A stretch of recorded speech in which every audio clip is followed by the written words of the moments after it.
정리해주는 사람 없고 그러다 보니까 이제 여기서 안전사고라든가 이런 자발적으로 가끔 일어나는 거 있고.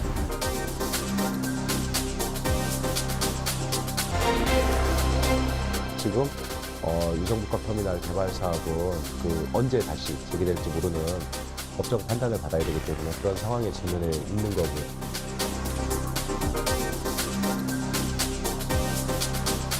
지금은 이제 어쨌든 대전시가 그 부분에 대해서 잘못된 부분들은 시정을 하고 그다음에 원칙에 맞춰서 그다음에 법률적 문제들이 없는 범위 내에서 제대로 원칙대로 진행되어져야 되는 그런 시점에 온 것 같습니다.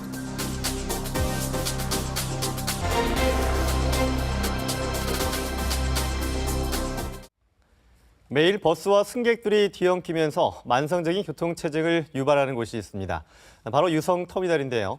자, 그동안 개발에 대한 논의가 계속해서 진행이 되어 왔는데, 자, 박혜영 PD, 얼마나 진행이 됐습니까? 네, 그 유성터미널의 개발은 인근 주민들뿐만 아니라 대전시의 수건 사업입니다. 그래서 대전도시공사가 2018년 운영을 목표로 민간 자본을 유치해서 복합터미널 형태로 조성하겠다고 밝혔습니다. 네. 그럼으로써 분산돼 있는 대전의 교통체계를 하나로 묶고 또 세종시 출범에 따른 교통수요도 대비한다는 계획인데요. 하지만 민간 사업자 선정 과정에서부터 불안한 출발을 보이고 있습니다. 네, 이 민간 사업자가 결정이 돼야 사업이 좀 빨리 진행이 될 텐데 이렇게 지지부진한 이유가 어디에 있을까요? 네, 일단 협약 체결 과정이 매끄럽지 않은 상황이고요. 최근 사업 발주처인 대전도시공사 와 또 사업자 간의 법정 공방까지 일어나는 등 순탄치 않은 행보를 보이고 있습니다. 과연 무엇이 문제인지 유성 복합터미널 개발을 둘러싼 논란을 취재했습니다. 30년 넘게 대전 서북부 지역의 관문 역할을 해온 유성 시외버스 터미널. 요즘도 하루 평균 7천여 명의 승객들이 이용하고 있지만 낙후된 시설과 만성적인 교통체증으로 시급한 개선이 요구되는 실정이다. 버스가 들어올 때 이렇게 공간이 없다 보니까 이렇게 후진 전진 이렇게 반복하게 되는데 그때 좀 위험하다 뭐 이런 생각이 있는 것 같아요. 애기들이 있을 만한 공간이 없고 여기도 너무 협소하다 보니까 애기가 조금 돌아다니면 사람들하고 계속 부대끼게 되고 기저귀 갈아야 된다거나 그러면 그런 시설이 없고 화장실도 애기 데리고 가기는 조금 더러워서 그런 점이 좀 불편한 것 같아요. 특히 유성 지역의 경우 시외버스 터미널과 고속버스 터미널이 제각각 운영되면서 이용객의 불편과 교통 문제로 인한 사회적 비용이 큰 것으로 지적되고 있다. 터미널 들르면 한 20-30분 걸릴 때가 있어요. 유성 장날같이 가면. 그런데 그런다고 해서 여기 정리해주는 사람 없고 그러다 보니까 이제 여기서 안전사고라든가 이런 거 자발적으로 가끔 일어나는 거 있고 그러다 보니까 결국 피해보는 건 누가 피해봅니까? 이용하는 승객하고 모르는 사람들이 피해보죠. 동서로 인천하고 이건 없던 노선인데 이거 주차장으로도 아니 여기는 간이 터미널인데 이거 주차장으로 써먹는 거라고 이게. 그러면 사람들이 여기서 차 놓친 사람들도 많이 나온다고 이게. 왜냐면 주차장에 이러니까 갔다 가버리면 표 들고 있다도 못 타고 간 사람들 천안도 택시 타고 간다고. 이런 가운데 지난 2009년부터 터미널의 기능을 통합 재편하는 유성복합터미널 조성 사업이 추진 중이다. 구암동 일대 10만여 제곱킬로미터의 버스터미널의 기능은 물론 세종시와 연결되는 BRT의 기점 등 대중교통센터의 기능을 수행하도록 건립할 예정인데 몇 년째 속도를 내지 못해서 우려를 낳고 있다. 유성복합터미널은 이미 2차례 민재 유치가 무산되면서 불안한 출발을 보였다. 이후 대전시가 유성터미널의 용적률과 건물 층수를 높이고 토지 공급가를 낮추는 등 사업성을 강화하면서 세 번째 사업자 공모에 나서며 결과를 낙관했다. 도안 신도시가 이제 도시가 형성이 되고요. 기존 세종시도 이제 입주가 돼 있고 주변 환경이 당초보다는 많이 여건이 좋아졌습니다. 마침내 지난해 10월 대전도시공사가 현대증권과 롯데건설, 계룡건설이 참여하는 컨소시엄을 우선 협상 대상자로 선정, 유성복합터미널 개발의 발판을 마련한 듯했다. 터미널 기능이 가장 중요하고 그 중요한 기능을 어떻게 구체적으로 실현할 수 있겠느냐 하는 구체적인 방안을. 계획대로 진행된다면 2015년에 착공해 2018년 운영에 들어갈 수 있다는 청사진도 제시됐다. 하지만 지난해 말 대전도시공사가 우선 협상 대상자와의 협약 체결이 불발된 것을 밝히면서 적신호가 켜졌다. 우선 협상 대상자가 최종 마감일까지 사업 시행 협약서를 제출하지 않았기 때문이다. 그동안 우선 협상 대상자는 내부적인 협의 기간이 부족하다며 4차례 연장 요청을 했지만 공사는 정당한 사유에 해당되지 않는다며 수용하지 않았다고. 우선 협상 대상자 롯데 컨소시엄 기한 만기일인 12월 27일까지 협약하지 않았습니다. 그래서 2차 협약 대상자인 지산 DNC 컨소시엄과 협약 체결을 하겠다는 것을 발표를 했죠. 그런데 그 발표와 무관하게 최고라는 자문 변호사의 그 자문을 들어서 전격 우선 협상 대상자하고 계약을 체결하게 된 것입니다. 문제는 사업 발주처인 대전도시공사가 협약이 불발된 지 열흘 만에 발표 내용을 번복하면서 생겼다. 민법과 안전행정부의 입찰 관련 예규를 들어 공모지침에도 없는 최고 절차를 두고 우선 협상 대상자에게 기한을 연장해 준 것이다. 때문에 특혜 논란을 불러오기도 했다.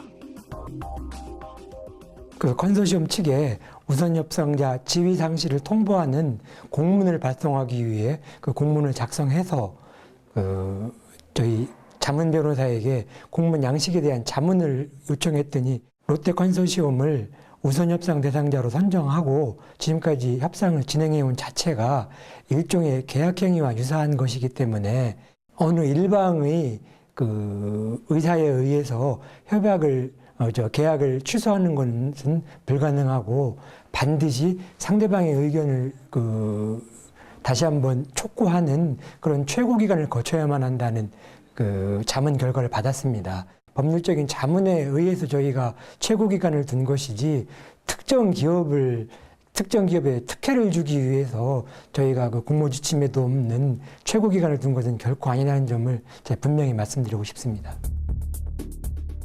공사 측은 자문 변호사의 의견을 수렴해 최후 독촉 과정인 최고를 거쳐 문제가 없다는 반응인데 여기에 후순위 협상 대상자가 즉각 반발했다. 복합 여객터미널 민간사업자 공모지침에 따르면 우선 협상 대상자의 귀책 사유로 사업 협약을 체결하지 않을 경우 향후 2년 동안 도시공사의 모든 입찰 참가 자격을 제한한다고 밝히고 있다. 도시공사가 이 지침을 위반했다는 것이다. 결국 대전시가 감사에 나섰고 도시공사가 공모지침을 위반했다는 결론을 내렸다.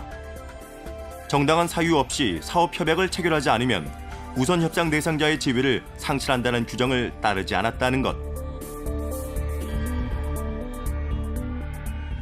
시는 이번 감사를 통해 도시공사의 임직원에 대해서 징계를 요구하고 기관 경고할 것을 밝혔다. 반면 시의 이런 발표를 두고 반쪽짜리 감사란 우려의 목소리가 나오고 있다. 2,700억이라는 민자를 투자를 받아야 되는 그런 사업을 함에 있어서도 이런 문제가 그 협약과 관련돼서 이런 문제가 발생을 했다라고 하는 건 이건 굉장히 있을 수도 없는 그런 문제거든요.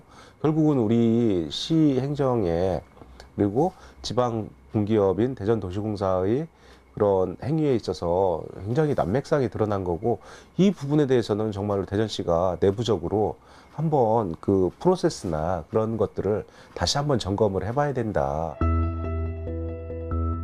도시공사의 사업을 관리 감독해야 할 시의 책임은 언급하지 않았다는 점이다.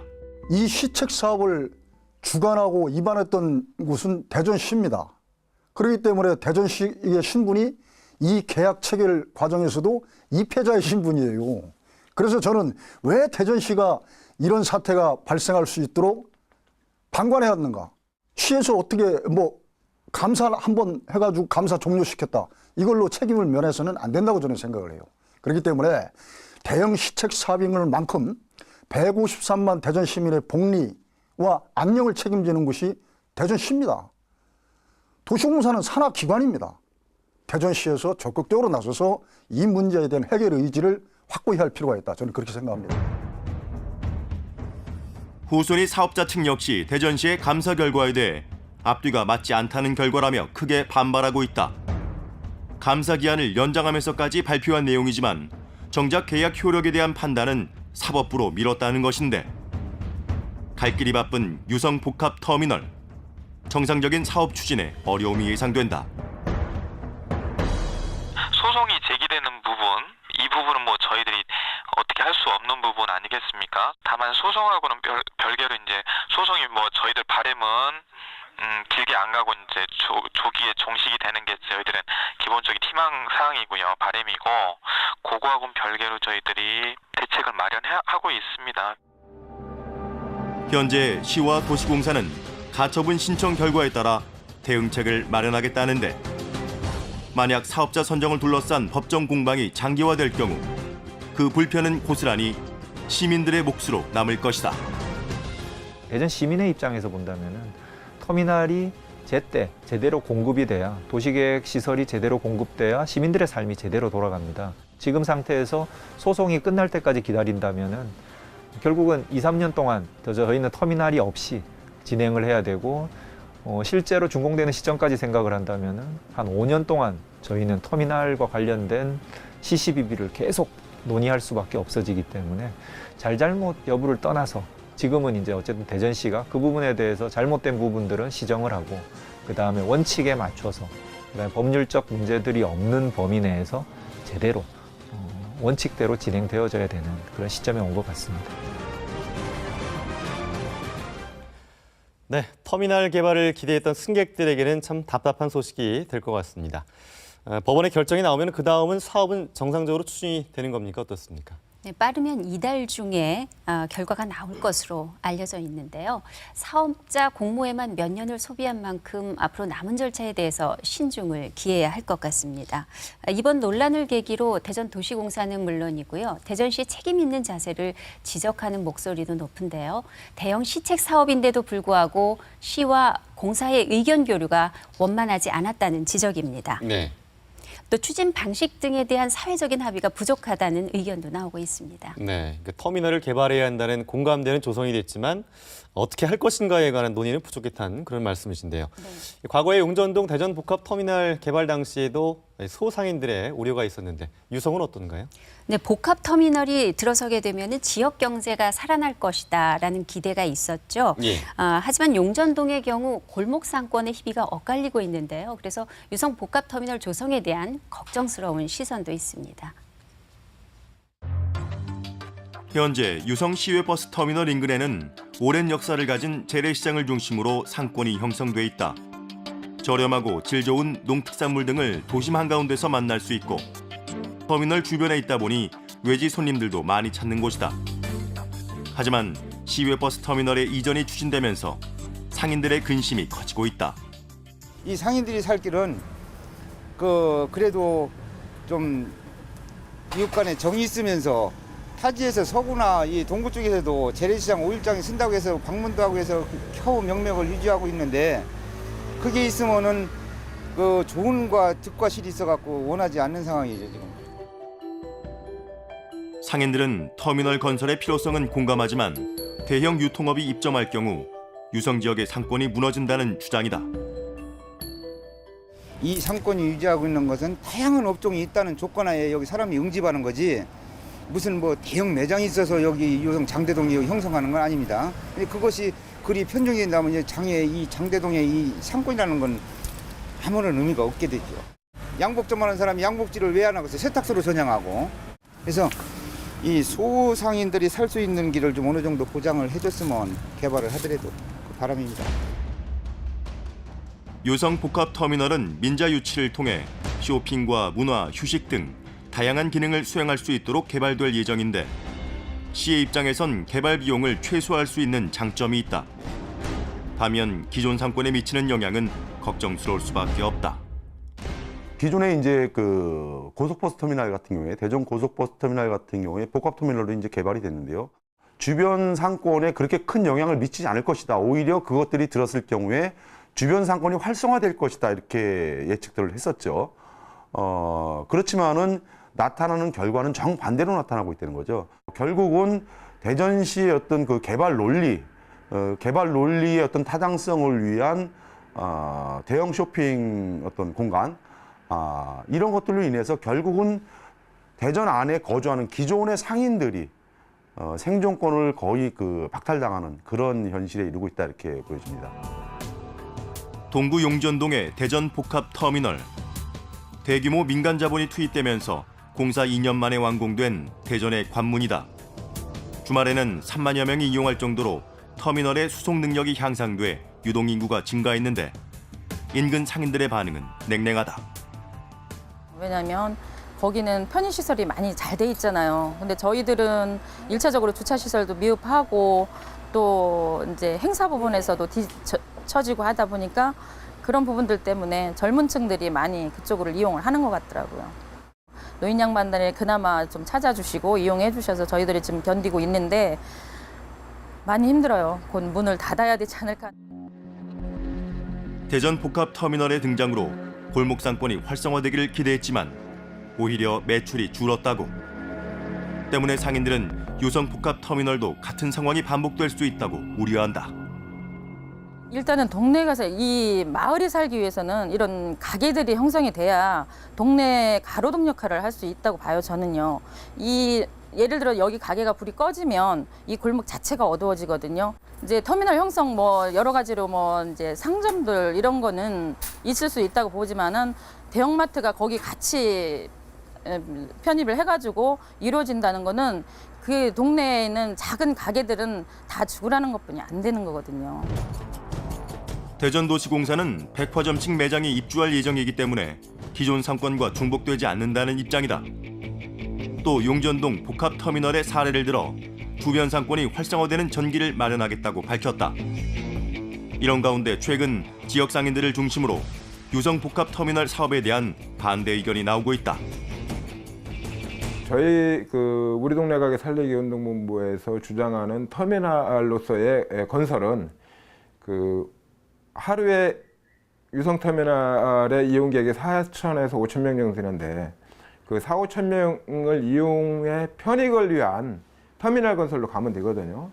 그래서 예를 들어서 우리 시에 공적 자금이 없다면은 그 지자체에서 공채를 발행하고 또는 공채도 발행하고 또 그렇게 하고 우리 시민들에 대한 어떤 그 터미널 건설에 대한 모금 캠페인이라도 벌여서 지역 상권을 보호할 수 있는 어떤 단합된 모습을 보여가지고 건설할 수 있는 그 가능성도 있다고 봅니다. 입점 품목을 차별하는 것으로 끝날 문제가 아니기 때문에 복합터미널이 아닌 순수 여객터미널로 건설되길 희망한다는 것이다. 지역 상권을 보호한다고 하면서 그 대기업 유통업을 갖다가 쇼핑센터를 져주는 건 마찬가지잖아요. 그러면 그 매출은 누구의 주머니에서 나옵니까? 어차피 우리 시민들의 주머니에서 나오는 거 아닙니까? 그러면 그 역시 그 매출은 다 타 지역으로 여기출되는 결과가 올 건데 내나 똑같은 현상이죠. 결국 그런 그 대규모의 시민들이 이용할 수밖에 없는 시설이기 때문에 더 많은 그 부지가 필요하고 더 많은 상업시설들이 필요하다. 이 논리로 이제 접근하는 건데 대전시가 적정한 어떤 원칙들을 가지고 접근하는 것들이 좋지 민자를 통한 개발이라는 이유로 무분별하게 그 기업의 요구들을 들어주는 것들은 좀 문제가 있다. 이렇게 좀 생각되어집니다. 대전시의 오랜 수건 사업이었던 유성 복합터미널. 개발 방식에 대한 의견은 다양하지만 만약 사업이 정상적으로 추진됐다면 올해 초 설계 용역이 이루어졌을 것이다. 그러나 소송전으로 번지면서 사업 지연이 현실화되고 있다. 더욱이 가처분 신청 결과에 따라 사업자들이 본안 소송을 제기할 가능성이 큰 상황이다. 유성 복합터미널 부지 역시 개발 제한구역 해제를 요청해야 하지만 법정 공방이 지루하게 이어질 경우 악영향을 미칠 수 있다는 지적이 나오고 있다. 과연 이 시점에서 혼란을 최소화할 수 있는 방안은 무엇일까? 도시공사에서도 이 사업을 진행하는 거에만 급급해서 사업자 모집에만 고민을 했지 그 부분들이 적합한가, 규모는 어떻는가, 어떤 방법으로 할 것인가, 또는 단계적으로 추진하는 게 좋은가, 한꺼번에 할 것인가에 대한 판단들을 시민들과 같이 공유하지 못했던 것들이 가장 큰 문제들이라고 생각이 되고요.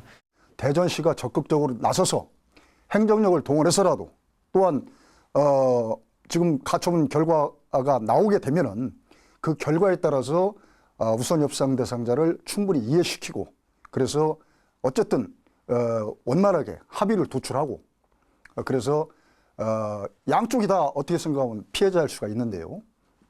그래서 그 부분에 대해서는 시의 행정력을 적극 동원해서라도 문제를 풀어나가야 되는 현 상황입니다.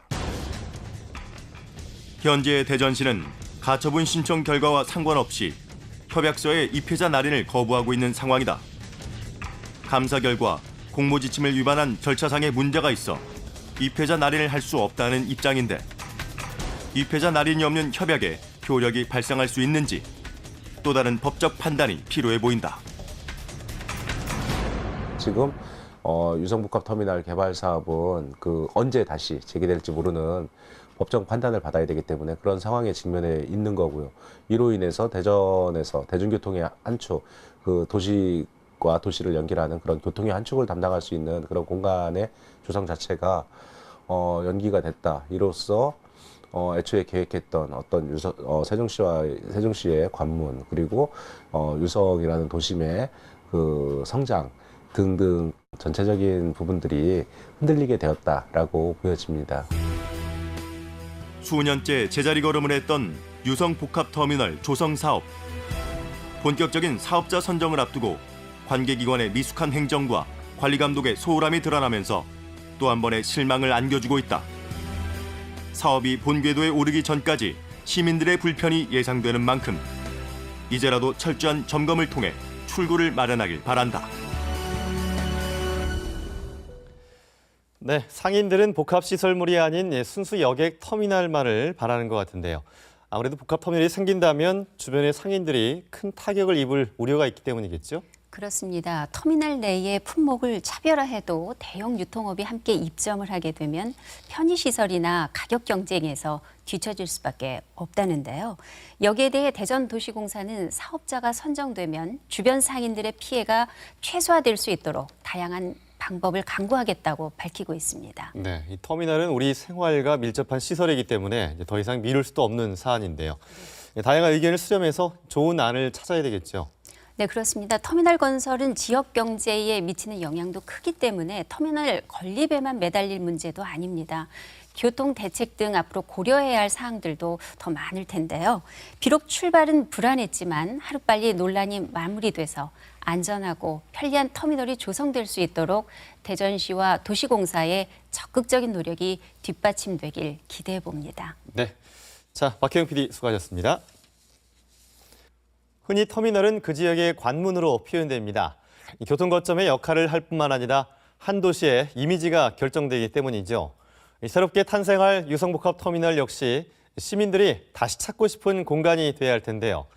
그러기 위해서는 시민들의 의견을 수렴해 시와 공사 측은 물론 시민사회단체와 전문가들의 건설적인 논의가 이어지길 바랍니다. 시사플러스 여기서 마치겠습니다. 함께해 주신 여러분 고맙습니다.